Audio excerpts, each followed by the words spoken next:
Livro dos Gálatas, capítulo de número 5. Hoje nós estaremos estudando capítulo 5, versículo do 13 ao 15. Você que achou e pudesse colocar de pé, em reverência à palavra.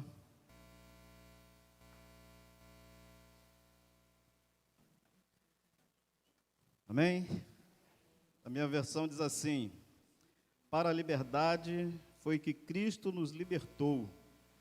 Permanecei, pois, firmes e não vos submeteis de novo a jugo da escravidão. Deixa eu ver se é isso mesmo. Desculpa, é o 13. Peguei do 1. 13.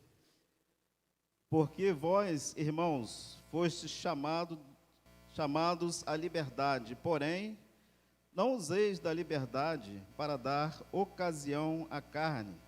Sede antes servos uns dos outros pelo amor, porque toda a lei se cumpre em um só preceito, a saber, amarás o teu próximo como a ti mesmo. Se vós, porém, vos mordeis e devorais uns aos outros, vede que não sejais mutuamente destruídos. Amém?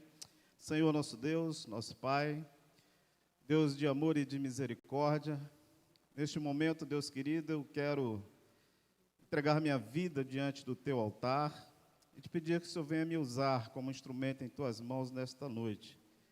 Deus, abra a nossa mente, o nosso coração, que possamos sair deste lugar, Deus, com uma porção a mais da tua palavra.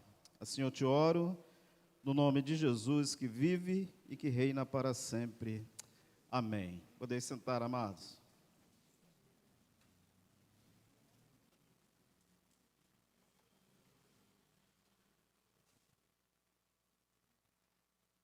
Irmãos, quem se lembra aqui do tema da mensagem de quarta-feira passada? Acho que é pedir muito, né? Chamados para a liberdade. E hoje, amados, nós vamos estar trabalhando, compreendendo a liberdade cristã. Nós já aprendemos que foi para a liberdade que Cristo nos libertou, e Paulo ele declara isso no versículo de número 1, do capítulo 5. Eu já venho lendo, né? Por isso que eu já entrei direto nele. Mas, enfim, versículo de número 1 do capítulo 5, ele declara que Cristo nos libertou para que sejamos livres. E nós aprendemos também que, lendo esta carta, nós podemos perceber que Paulo ele tinha uma pedrazinha no seu sapato, que era a presença dos falsos mestres, dos judaizantes, aqueles que se infiltraram no meio da igreja e estavam ali pregando, ensinando o legalismo como algo assim essencial para que o homem fosse aceito diante de Deus. Paulo, por outro lado, ele ensinava a doutrina da liberdade cristã.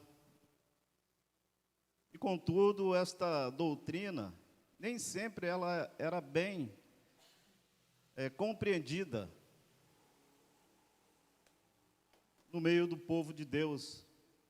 E por isso, no texto que nós lemos, Paulo ele quer ensinar o que é de fato a liberdade cristã.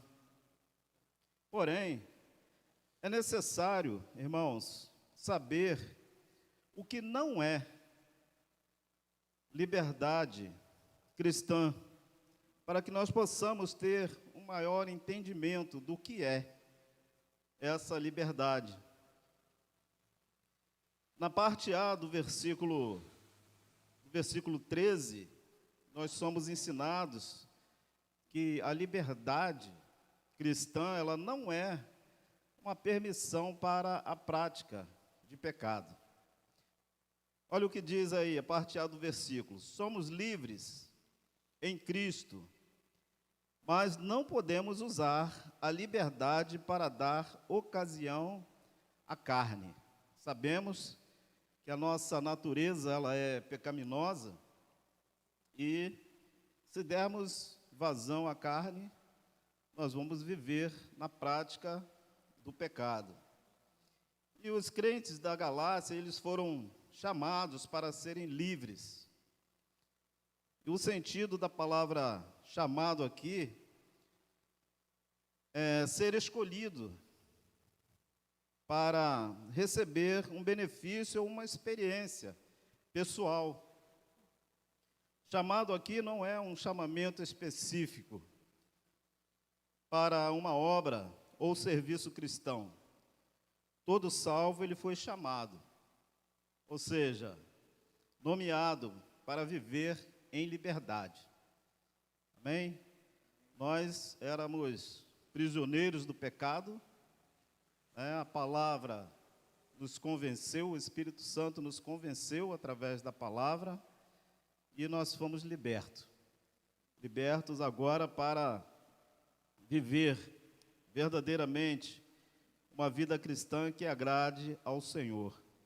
Então, todo salvo, ele foi chamado para viver em liberdade.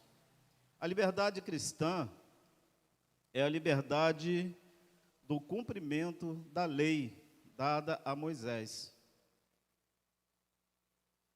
como meio pelo qual o homem ele pudesse ser aceito por Deus. E apesar da lei ela não servir de parâmetro para a minha e a tua aceitação diante de Deus, eu não posso viver de qualquer maneira. Nós não podemos viver de qualquer maneira. Paulo, ele diz que nós não devemos usar a liberdade para dar ocasião à carne. E a diferença entre liberdade e libertinagem, nós sabemos que existe uma diferença. Uma pessoa libertina é aquela que abusa da liberdade que ela tem. E para muitos, ser livres é fazer o que quer. Ser livre é achar que eu posso todas as coisas. A palavra de Deus vai dizer que verdadeiramente eu posso todas as coisas, só que nem tudo me convém. Amém?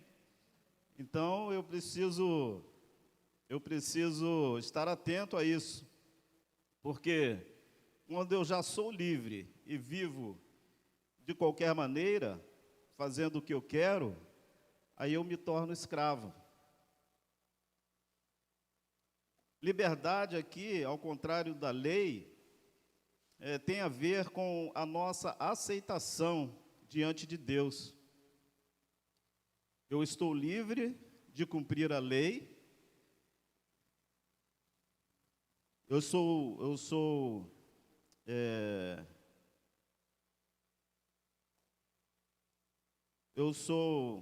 livre, eu tenho minha alta vontade, né? Mas ela é limitada.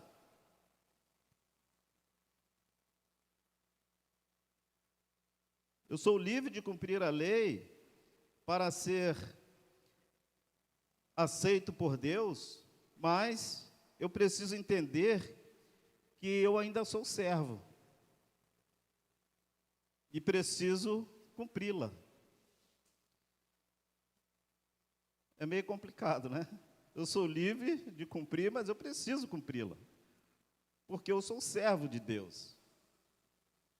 William Hendrickson diz que a vida cristã é semelhante a atravessar uma pinguela que cruza um lugar onde se encontram dois rios contaminados. Um é o legalismo e o outro é a libertinagem. O crente não deve perder o equilíbrio para não cair dentro das faltas do judaísmo, nem nos vícios do paganismo. Pinguela aqui, para quem não conhece, é aquela ponte que balança, né? Se você não tiver equilíbrio, verdadeiramente você cai. Então, nós não podemos usar a nossa liberdade cristã como um pretexto para servir a nossa natureza pecaminosa. Eu sou livre, Jesus me libertou, então agora eu vou fazer o que eu quero. O crente, ele está livre da lei para a sua aceitação diante de Deus, mas não está sem lei para viver diante de Deus de modo pecaminoso. E como é que nós podemos aplicar isso? Nós devemos cumprir a lei. Devemos cumprir o que a lei exige de nós. Ame a Deus acima de tudo e ao seu próximo como a ti mesmo. Isso é o que a lei exige de cada um de nós. Não cumpra a lei para ser salvo, mas cumpra a lei porque você é salvo. Peça forças a Deus para cumprir os seus mandamentos. Toda boa ação que nós venhamos a fazer, a praticar, ela provém do próprio Deus. O que é a liberdade cristã? Talvez a melhor forma de entendermos a liberdade cristã é entendendo o que não é liberdade cristã. Nós vimos então, nesse tópico, que liberdade cristã não é autorização, não é uma permissão para pecar. E Paulo, ele continua a sua argumentação sobre o que não é liberdade cristã. Tópico 2, nós vamos ver que na parte B do versículo de número 13, nós vamos aprender que a liberdade cristã, ela não é a permissão para explorar o outro. Diz assim, parte B do versículo 13, ao contrário, sirvam uns aos outros mediante o amor. Parece que Paulo aqui ele entra em contradição, né? Anteriormente ele falou que o cristão ele é livre, mas agora ele está dizendo que o cristão é servo. E a palavra sirvam aqui vem de doulos, que quer dizer escravo. E sendo assim, o cristão, mesmo livre, ele é um escravo. John Stott, ele diz que a liberdade cristã é uma escravidão. E não da escravidão para com a nossa carne, mas para com o nosso próximo. Nós temos que servir. Portanto, nós somos escravos do próximo e o nosso serviço a eles deve ser mediante amor. A palavra de Deus vai dizer que nós podemos fazer inúmeras coisas, mas se não tivermos amor, de nada adianta. E aí eu quero trazer aqui uma breve ilustração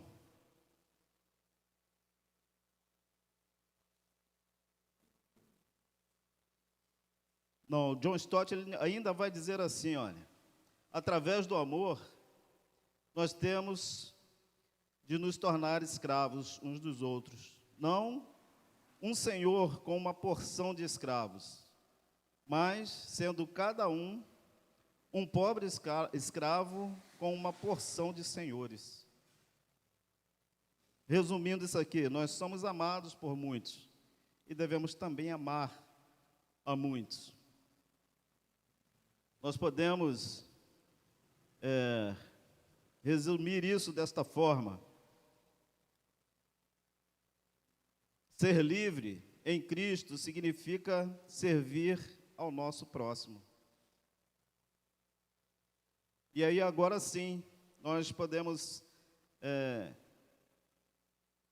falar aqui uma breve ilustração para o nosso entendimento, que diz assim: olha, se você tivesse de carregar um fardo de 100 quilos por 1 quilômetro, e alguém te livrasse desse fardo e te desse em troca um fardo de 20 para você carregar, como você reagiria?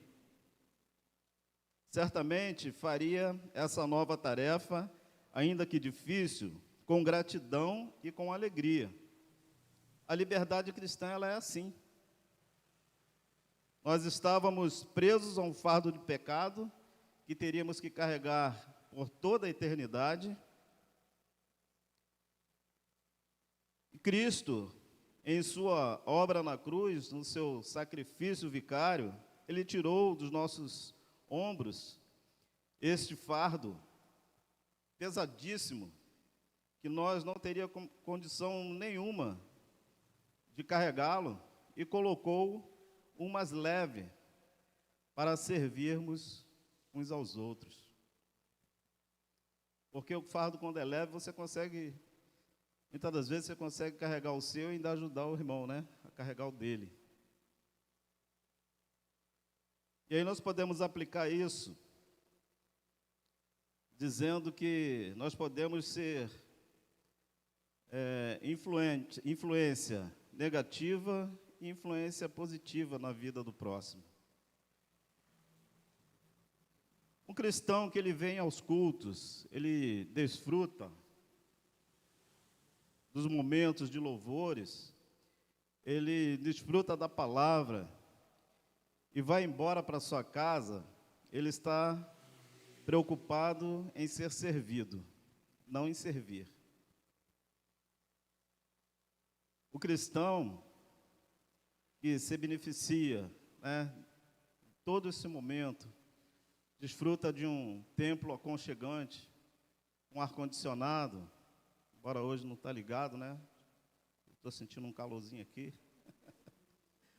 Mas, enfim, um banco, né, com estofamento,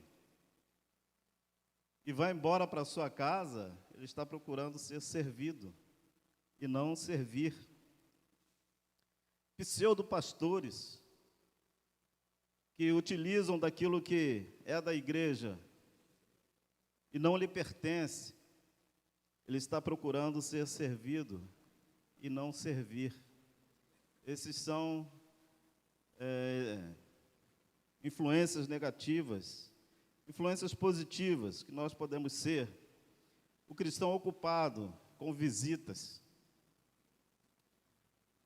evangelismos, obras sociais. Ele está servindo em amor ao próximo.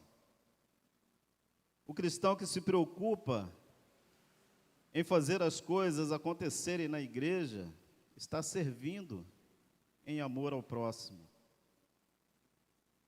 Pastores que oram pela igreja, que jejuam por ela e que zelam pela sã doutrina, estão servindo em amor ao próximo.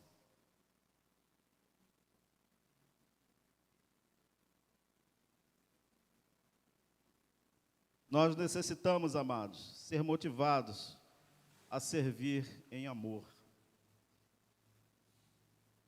Se entendermos o amor de Cristo por nós, se entendermos João 3,16, nós amaremos o nosso próximo.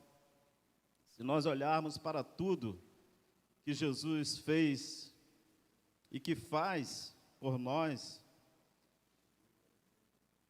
tudo que Ele realizou quando veio a este mundo, nós vamos compreender que nós devemos fazer o mesmo pelo nosso próximo. Amar sem reservas.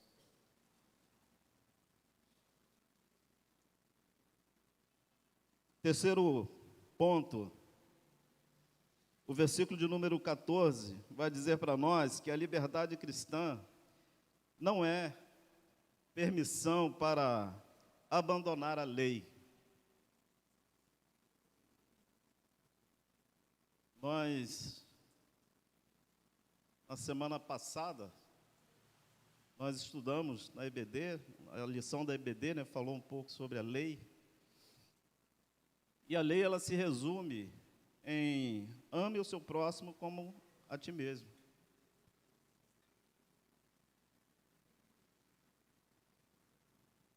E falando em amor, não sei se vocês perceberam, mas também na semana passada, o tema proposto para os grupos familiares também falava em amor, falava em comunhão. E aí, Levítico 19:18, na parte B, diz: mas amarás o teu próximo como a ti mesmo. A lei judaica é um apanhado de regras que elas devem ser obedecidas. E elas se dividem em lei moral, lei cerimonial, lei civil, mas nós entendemos que algumas dessas leis aí já foram, verdadeiramente cumpridas. Jesus, ele aboliu, a lei, por exemplo, a lei cerimonial, a lei civil, mas a lei moral não, ela continua valendo para nós. A lei moral são as que foram escritas naquelas tábuas que Moisés recebeu.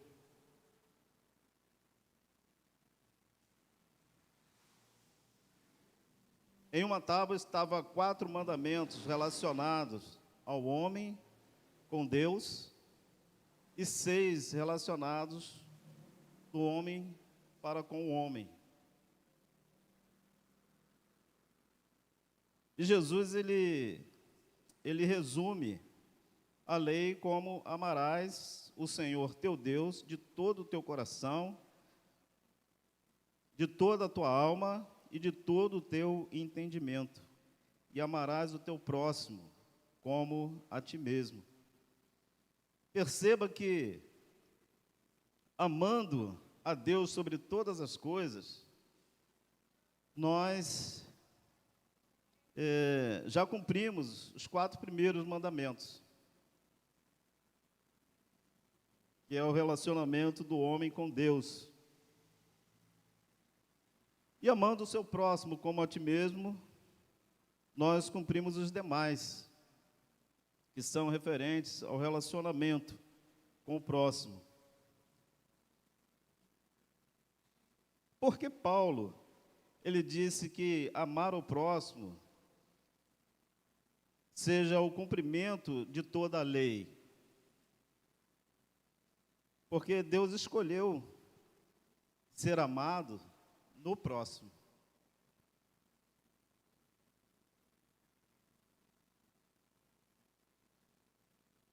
Como podemos amar a Deus que não vemos, se não amamos o próximo que vemos? Dizer eu te amo da boca para fora, muitas das vezes é muito fácil fazer isso. Dizer eu amo a Deus também é muito fácil. Ninguém pode dizer que não ama.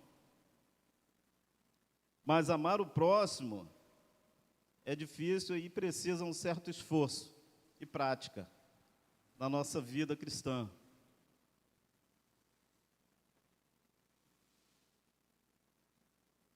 E resumindo, nós podemos dizer que a liberdade, ela não tira a obrigação de nós cumprirmos a lei de Deus. Imagine que você vai a um mercado comprar arroz. E chegando no mercado, você percebe que o governo ele zerou os impostos sobre o arroz. O que vai acontecer?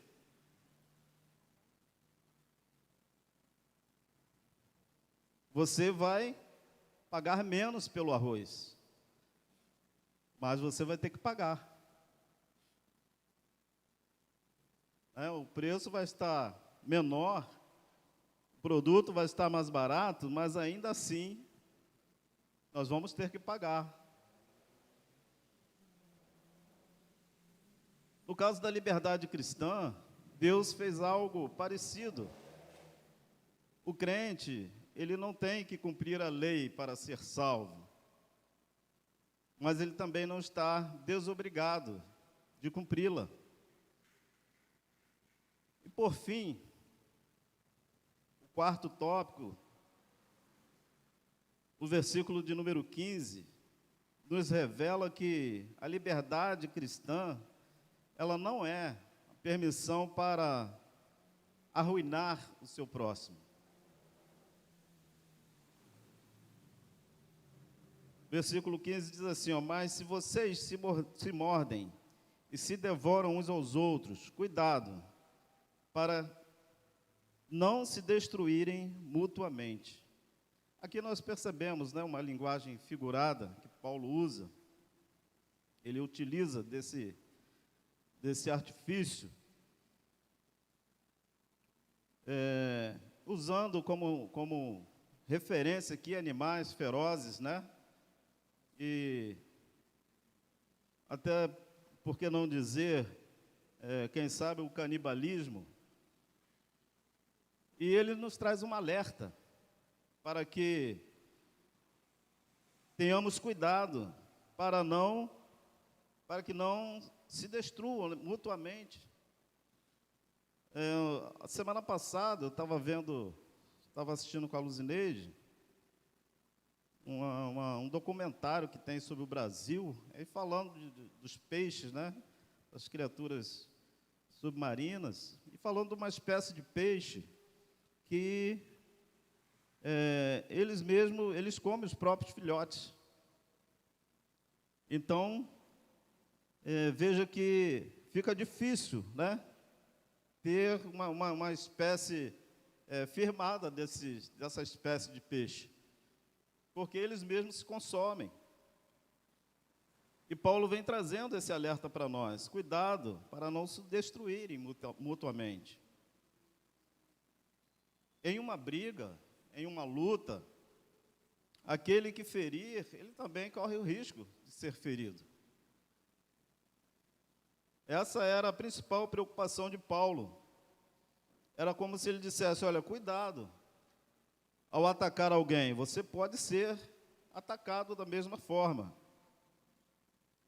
E dessa forma, toda a comunidade ela poderia ser destruída. E o perigo das falsas doutrinas, irmãos, e dos falsos mestres. Os falsos mestres certamente não conseguiram convencer todos aqueles irmãos da Galácia. Isso deve ter criado assim uma disputa, entre eles. Uns tornaram-se legalistas, outros libertinos, e teve aqueles também que ficou em cima do muro, não estava nem de um lado e nem do outro. No entanto, parecia haver uma grande disputa por essas questões. Quando falsos mestres e falsos ensinos entram nas igrejas, a destruição ela pode ser fatal.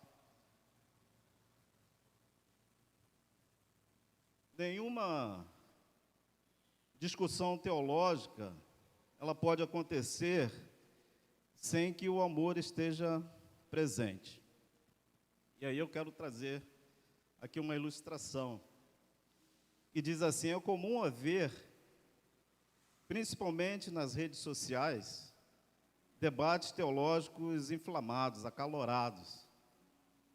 Cada dia mais, o povo que se diz de Deus tem perdido o amor ao próximo.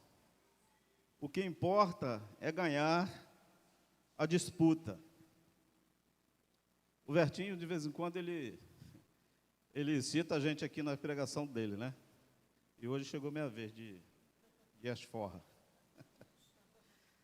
De vez em quando, surge algum tema, assim, que a gente discorda, ou melhor, eu tenho a minha visão, ele tem a visão dele, e a gente percebe que, assim, todo seminarista, ele acha que sabe tudo, né? Agora ele não sabe mais nada, porque já é licenciado. Mas todo seminarista, ele acha que sabe tudo. E a gente entrava, né, em alguns debates lá em casa. Tem uma vez que nós ficamos até 2 horas da manhã, mandando mensagem um para o outro, né, questionando. Porque ele acha que a ideia dele tem que ser aquilo ali, né? O que ele defende é que é o certo para ele. Mas nós entendemos, irmãos, que a sã doutrina, ela deve ser defendida sempre, mas nem toda forma de defesa ela é saudável. E isso a gente vê muitas das vezes nesses debates aí, né, na televisão, que pastores às vezes chegam até mesmo a discutirem, né, defendendo ali a sua tese. O que nós precisamos entender é que há questões que nós não podemos fechar como certa, né? Há questões que pertencem a determinada linha teológica e que também está certa. A visão de um está certa, mas a do outro também está, né? E nós não podemos fechar em achar que a nossa é que deve prevalecer. Então, nós temos que defender, respeitando opiniões, e é preciso, para isso, ter amor. Amor é a chave.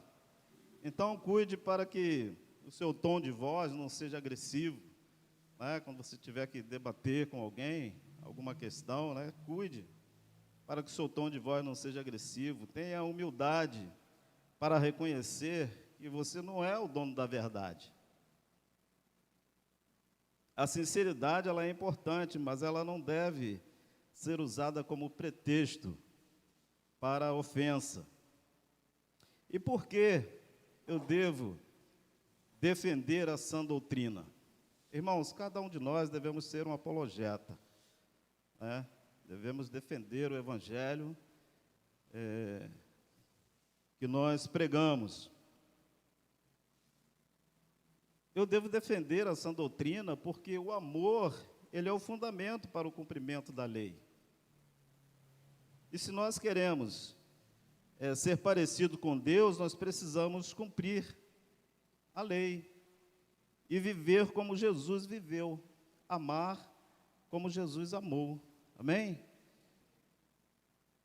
E para terminar, nós aprendemos que a liberdade cristã, ela não é permissão para pecar, ela não é permissão para explorar o próximo, e ela não é permissão para ignorar a lei e nem destruir o próximo. Assim nós devemos viver essa liberdade. Amém? Então, que o amor de Deus ele possa verdadeiramente inundar os nossos corações como servos do Senhor e que verdadeiramente nós possamos fazer uso da liberdade que nós temos para exercer esse amor ao nosso próximo. Amém?